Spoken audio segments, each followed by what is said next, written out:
So, Jody, 15 games into the new era at the club. How do you feel we have progressed during this time? Um, yeah, well, 15 games, it feels like we've probably been here for about 2 years. There's been so much going on, and it's so intense in terms of the changes that have gone on. Um, Obviously, from a footballing perspective, we're really pleased. It was big for us to get the right manager in once we made a decision to change.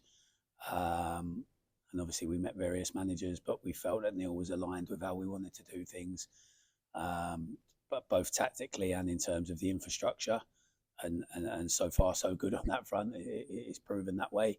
But as we all know, it's an ever evolving project. So you see us early on getting those wins with the new manager bounce, and it's kind of sort of settled down into a period now where you can see where we've done the work in terms of possession, in terms of controlling that element of the game. We enjoy it a lot. We get ourselves in front a lot, but we've also got the capacity to come from behind, which is pleasing. But probably the next stage of our development is how we break into the final third, how we're more creative, how we're a little bit more clinical in the final third, and I think we're all on that page. I think we all understand that. And if we start turning those 1-1 draws into 2-0 wins or 2-1 wins and onwards, I think we'd be in a really strong place. I think it's important just from a statistical point of view. When we made the change, we were averaging like 0.7 points per game, and we're currently under the new leadership, averaging close to 1.7 points per game. So that's playoff form most seasons. So we're definitely going in the right direction. But we're well aware of the challenge we still face. Teams around us and teams below us are doing really well, picking up a lot of points. And despite the fact we keep hearing one defeat in 15, we're actually still not away from danger. So that's something we've really got to focus on.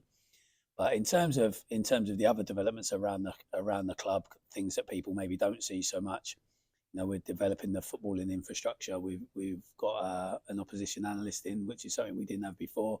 Gives us great data, great analysis, clips things for us, and really puts us in a position to be prepared for each game better than what we were able to do before. It takes a little bit of workload off the management, enables them to focus more on the training ground rather than sitting behind the laptop. So that's really good.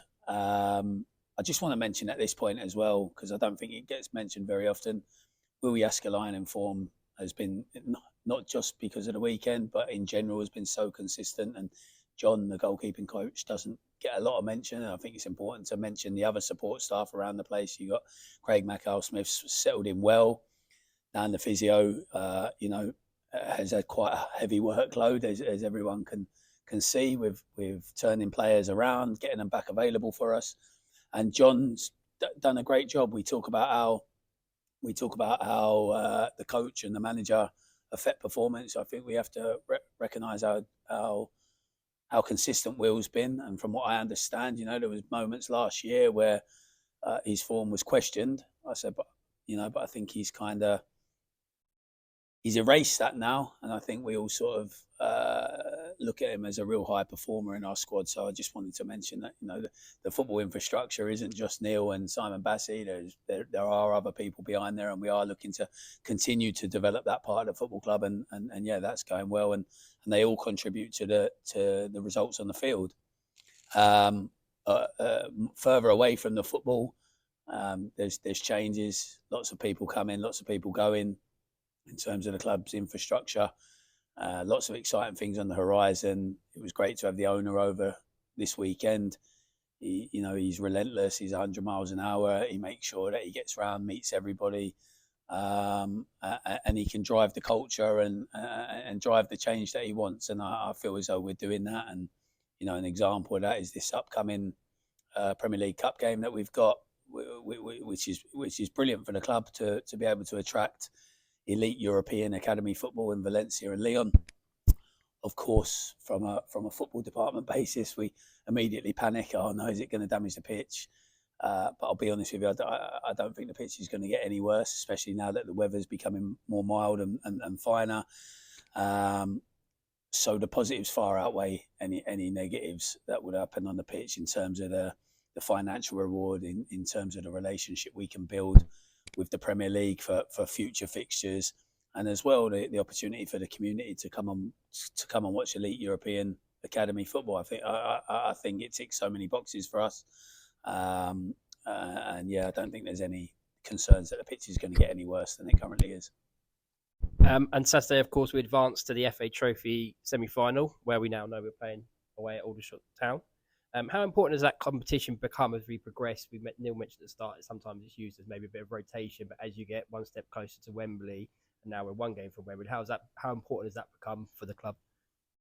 So, firstly, just from a sort of a holistic view, the culture we want to bring to the club. So, with the owner and myself, when we were first talking about how we wanted to do things when we come here, it's quite important for us to try and develop a winning culture. As you know, I've been involved in 3 other National League clubs as a coach and as a manager, and I've never really understood why people devalue the competition like they do, and rotate players and rest players and whatnot. I get it if you're in the top 2, top 3, and you're really gunning for that promotion, but for everybody else, it's the pinnacle of non-league football. You're very unlikely to get to the FA Cup final, but you do, being a National League team, you're in the top tier of that competition. And for us, it will every year, not to forget as well the rich history that we have in the competition, and the great memories that our supporters and people around the club have got in the competition. It was always going to be a priority to us. It was always going to be a priority. We looked at the league table coming in. We've been following for a long time, and obviously, first and foremost, get to safety. But we always said, and both managers, so Michael before Neil and Neil when he came in, it was reiterated, we want to do well in this competition. We want to go as far as we possibly can. And now that we're in the semi-final, we most certainly want to try and get to the final. But we know we've got a really exciting prospect in Aldershot, but a really difficult prospect. It'll be a hostile atmosphere, no doubt, one that our fans will enjoy as well. But yeah, it's knockout football. It's a big semi-final. Throw into it that it's a major derby. Who can predict what's going to happen? And we've seen continued academy presence within the first team training when Neil's required it, short of numbers. We can see closer connection now with our supporters, particularly on match days, and also we're trying to increase the media for them to enjoy. How important are all these factors for what the club is trying to build? Yeah, well, I hope people notice it because it's really important. There's no point just getting the team on the field right, which we know we're only a short way into that process anyway. But we need things to move hand in hand. We need the commercial part of the football club to grow along with the football, and fan engagement is absolute key to all of that. We recognised early from speaking to people when we first came into the club, they felt there'd become a disconnect between players, staff, and the fan base. We didn't want that, so it's well documented now. Some of the interventions we've put in place to try and build on that. I think media is massive. I think in modern day football now, your football team is your biggest selling point. Your next biggest selling point is your media. Social media is huge. The internet is huge. I know in what I'm saying here, I'm not educating anyone in anything. Everybody knows, but if you don't get those things right, you're halving your chance of being successful commercially. So yeah, we want a great relationship with our fans. We want to produce a type of football that they like. We want to sign players that they feel an affinity to. We want to retain players that they feel an affinity to, and we want to build a culture where they feel as much as a part of the process is all of us working behind the closed doors, Phil. And finally, we're heading to Southend tonight. What are your thoughts going into this game? Yeah, Southend away is a tough game at any time. I was actually down watching them against Aldershot a couple of weeks ago, the same night that Neil was out at Ebbsfleet against Forest Green in preparation for that game. So we've had a good look at them, and our analyst has also provided us with a lot. And both Neil and Simon Bassey are super thorough, so they've probably watched 4 or 5 games of them. So we go there well prepared. Obviously, we have got a few injuries and a few concerns following the trophy game on Saturday. But yeah, we're well prepared. We're under no illusions. We know Southend's squad's very strong, and you're going to go and play in front of 7,000-8,000 people there, and it's going to be tough. But I think we've got ourselves to a point now where, and I'm sure our fan base would agree, you go into all of these games believing we can get something out of it. So we travel there. I know we're well prepared, and we believe we can get something out of it. But at the same time, we respect the opponent. We know they'll be believing that they can get something out of it. So again, give the best account of ourselves, stick to the process, try and perform the way we want to perform, and hopefully we'll get a result. Jody, thank you for your time. I'm sure we'll catch up again soon. Yeah, cheers.